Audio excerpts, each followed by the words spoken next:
Hey, yo, Shalom. All praises to the Most High. Yehovah, Yehoshua, this is Sounds from YYBY.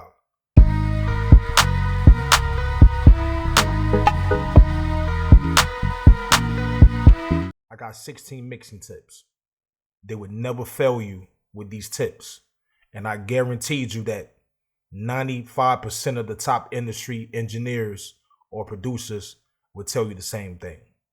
Now, before I tell you these tips, keep in mind that it's no one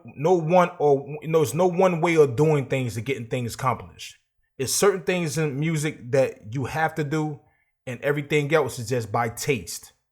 When it comes to mixing music to make it sound a certain way, it's by taste. But when it comes to using certain technical things in music, then, for example, like putting a compressor on vocals, we know that's something that you should always do when you're recording vocals. Sometimes, 98% of the time, there's no way around it. You should not use a compressor, but based on the settings of the compressor, that's when the taste come in, if you get my point. But now,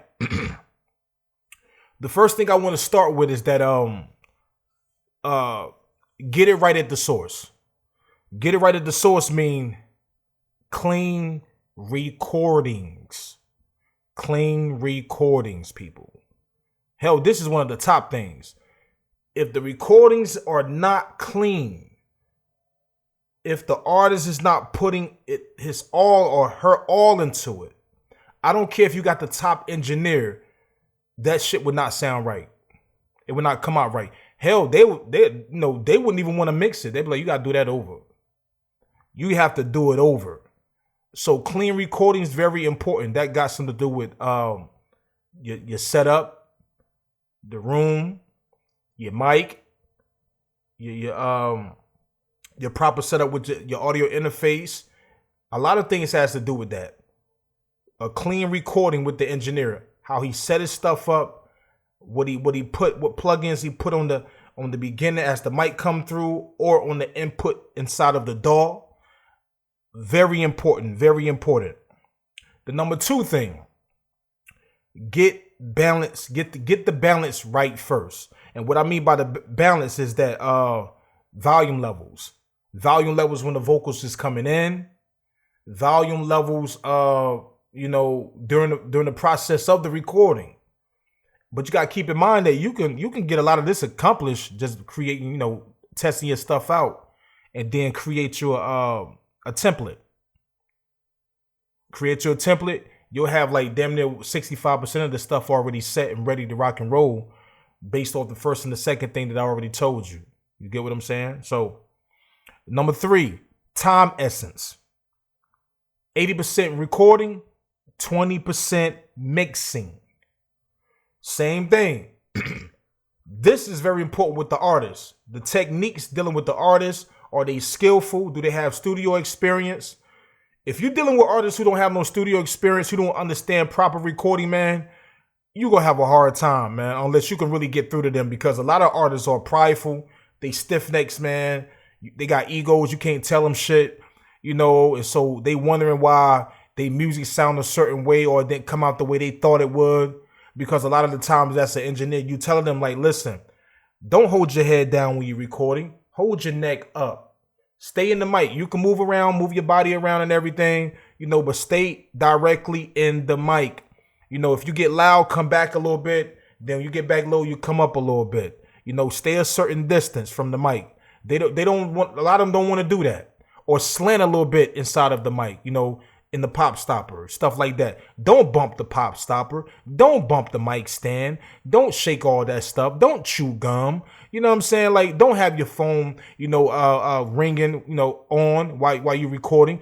Don't be moving the paper, stuff like that. Have the paper sitting properly, or just fold it so it doesn't move to get the feedback. Don't have the headphones around your neck like this. If you're going to have one on your ear, right? If you're going to have one in your ear, put the other one behind your ear like this and close it. So the music doesn't get the sound, the noise, the bleed from the headphones. It'll pick up a little bit, but at least have it closed. But don't have them like this while you trying to rap. Don't have them like this while you trying to rap. Shit like that, so that 80% recording is very important. Hey, artists, do that over. Do that over. Yeah, that take don't sound good. Do that over it. You want to keep that? You really want to keep that? All right, man. Like, that don't sound good. Because it's business, right? When you're doing business with artists, you can't tell them nothing half of the time. Some will listen, most won't listen. So if they don't want to listen, then leave it the fuck where it is. They'll wonder why their stuff don't sound right. They'll learn in the future when they dealing with other people in the industry. You get what I'm saying? So another thing, focus on key elements. Focus on the main sounds. What sounds really stand out? This got something to do when you making a beat. You know, when you're making a beat or when you're recording vocals, what's the lead vocal? What's the lead hook? Everything that you record first is normally the lead. That's the most important part. So when people trying to rush you, like, yeah, let me, that might don't sound right in the verse. That's cool, but I fix it on the ad lib. Nah, you're not fixing that on the ad lib. That won't fix that on the ad lib. Fix that on the lead vocal. Everything else is a substitute. Ad libs, overdubs, fill-ins, whatever you want to call it, punchlines, rhyme schemes. All that follows the track. So that's why the key elements is very important first. You get that right, you get the lead hook, the lead track on the hook right, you get the lead track on the verse right, everything else will fall in this place, man. Another thing, number 5, is that mix sessions, all sounds playing together. You know, that's this if you want to automate certain stuff if needed. Mix all the sounds playing together. Just listen to it and, you do your thing with it. So it's called mix sessions, all sounds playing together. Number 6 is that start with bigger picture, mix bucks, group processing, volume, balance. That's mix bus, group processing, volume, balance. Organize your stuff before you start mixing. You edit and all that, you clean everything up, but you got to organize colors, group certain things, name everything properly. This will make this will make everything so easy for you, man. This will make your mix so easy. Even if you're dealing with artists who want to record in the weirdest ways. Sometimes I record artists, they want to record music in the most craziest ways, and I'm like, what? But a lot of the times, I let them have their freedom, but I still go back, and format it a certain way where it can properly get mixed. Or I just have them record it I'm like, nah, we're going to record it like this. Sometimes, and they might don't understand because sometimes they just don't understand, bro. A lot of the time, you can't explain everything to these people because they just won't get it, man. Number 7, avoid the solo button. Not literally, but sometimes avoid it. Don't try to, it ain't about how a sound or vocal sound when it's by itself playing. It's about how it sound when it's playing with everything. Nobody's listening to a damn acapella no more. Back in the day, they did acapellas. They have the instrumental, they have the acapella, then they have the song, So I don't see nobody even doing acapellas no more, man. I don't even see that no more. That'd be dope if they brung that back, but hey, I don't even see why they don't even do that no more. But the solo button, man. Focus on how it sound when it's playing together. Because sometimes you can do too much when you solo those vocals and roll the EQ on too much. And then when you play it back with the beat, it would sound too bright or too light or too thin. So you're like, dang, man, it was sounding better when I was playing the solo. But when I play with the beat, it don't sound good. So sometimes that's why it's very important just to focus on how things sound more when everything is playing together. Number 8, have intentions behind every mix. People, you get what I'm saying? Have intentions behind every mix. Have intentions behind every mix. Just don't add compressor, etc. on anything.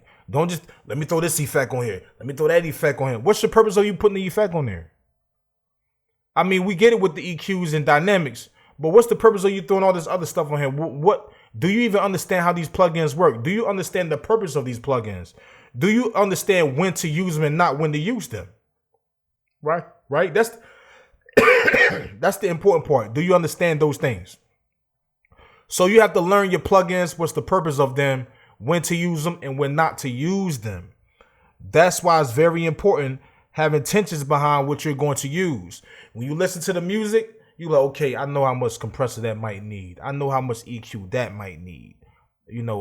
Sometimes when you get good at it, you can get a vision of what need what. That just comes with the skills and the time. Number 9, check your moves. Don't be afraid to start again.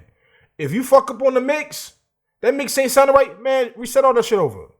Reset everything over. I had to learn that. I used to be trying to force things and do this and do that, and it wasn't sounding right. And I'm like, man, oh my goodness, like I ain't feeling that. Like, and the more I'm tweaking, I'm thinking of making it sound better, but end of the day, it's sounding worse. So you know what? Take everything off. Reset all that shit. Take all the plugins off. Take them off. Don't worry about it. Don't stress it. Because sometimes you'll end up going faster at the second time around because you was already tapping into the mix the first time. It just wasn't going right. But it give you an idea like where you can go with the mix. If you've been doing this for a long time. That's my point. So check your moves. Don't be afraid to start again. I had to learn that. Another thing, number 10, use a reference track. Better yet, an artist needed to get a reference track. Sometimes when you mix, I learned when you mixing these artists, man, you got some artists know exactly what they want, right? They want their stuff to sound a certain way. Then you got some artists where they be like, yo, just mix it. Yeah, make it sound good. And then when you make it sound good, they be like, nah, I wanted to sound like this or that. Well, why you didn't give me a reference track? Give me a reference track of an idea, because music can go so many ways. You got the basic, and you can have a lot of reverb. You can have less reverb. You can have a little bit of nothing reverb. You can have phasers. You got all type of effects to make things sound all crazy. You can say, hey, you know what? I want my music to sound like some spaced out shit because the song is called Spaced Out in My Mind. But if you ain't telling that person that, they don't know that's what you're trying to accomplish. That come with taste. That's when it goes back to taste, because that's not the basics of mixing. That's when you create taste, like auto tunes, all these crazy effects, making them do all type of crazy things to make the vocals sound a certain way on the overdubs and the stacks. That's when you're dealing with taste. So a reference track is very important. If you're doing a basic mix, then get a reference track. But let the artist get the reference track. This is why I charge revisions. I give them once I mix it, I give them a free revision. And then after that, they tell me everything they want to change or fix or whatever, or they might just like it. But after that, I charge them an extra fee for every revision. Some people, charge straight out flat, rates and everything, but an hour, I don't do that. Let's keep going.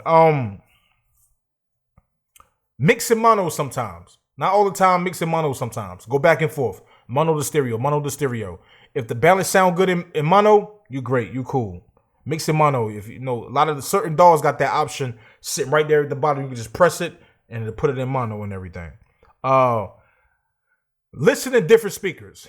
What I do when I mix, I go get, once I mix and, master a song, I export it out, I play it in my earbuds or I play it in the car.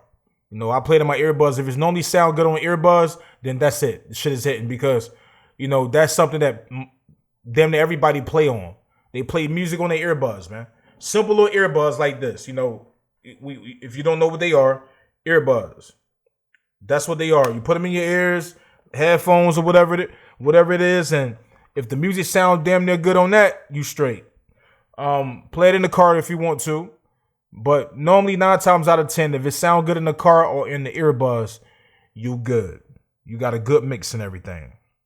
Number 13, mix at a low volume. This is very important, because the louder you play the music, you'll get ear fatigue. Same way when you're recording in the studio. You're doing a session, and the artist starts sounding weird and acting crazy about their music, and they indecisive. A lot of the time they know they ear fatigue. That's why you try to motivate the artist to take to be okay and cool with the first takes of their music when they fresh in the studio.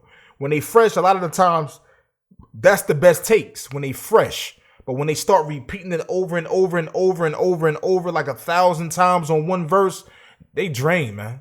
They drain. They might as well come back the next day. And sometimes they get frustrated, and you got to find ways for they don't get frustrated.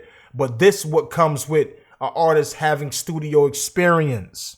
That's why it goes back to number one, clean recordings. Because a lot of artists don't have that mic technique. They have to learn that. They think it's just all about the engineer. No, it's about you first. If the artist ain't flowing it right, ain't doing everything right, it won't be right tonight. I'm telling y'all. So, mix at low volumes. When you mix at low volume, you can really hear small detail. You can really hear something when it's real loud, and it won't drain you. I promise you. It will not drain you. Sometimes I have to correct myself, check myself, because, man, sometimes I still boom that joint loud, man. I be like, you know what? Pause. Let me turn it down. Let me chill out for like 10 minutes.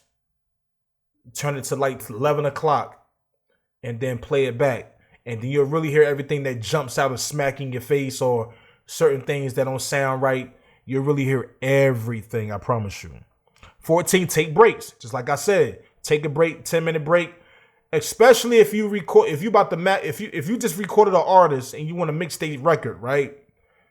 Don't mix that record as soon as you get done with the session.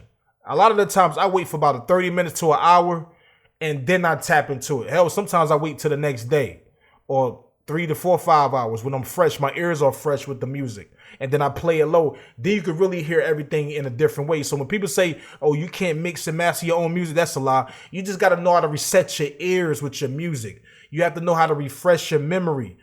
Not boom it so loud and play it real low. You got to have that approach with it. But you can, trust me. Number 15, assume automation. Value automation is needed. That comes in handy when you're dealing with certain parts where it's not standing out. You got nice compressor on it. The compressor is really working until you deal with this particular part where the volume just fade out, or, it goes in and out because the beat might have too much bass. That's when automations come in, at those specific situations, unless you're using a multi-band compressor to control the, everything, or you side chaining it, but a lot of the times if you got the right beat and you record it properly, you get them to record the right takes and stop trying to clutter their music with everything.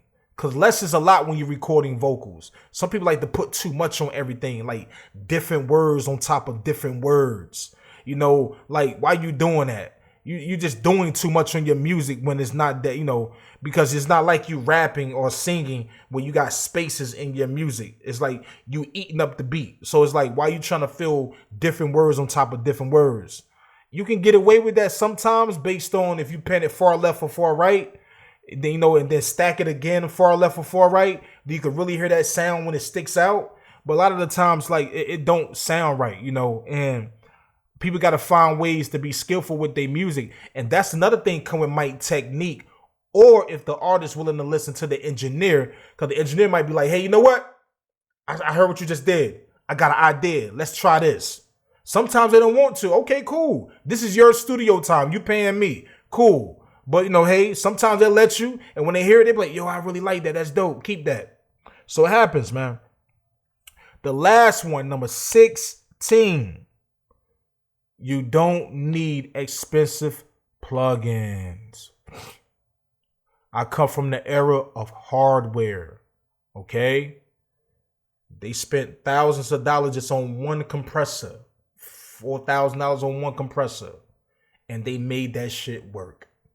They complain about updates. They complain about, they need to change it around and add some more features on it and blah, blah. They spend, because you know what? You don't want to spend on $4,000. You're going to make that shit work.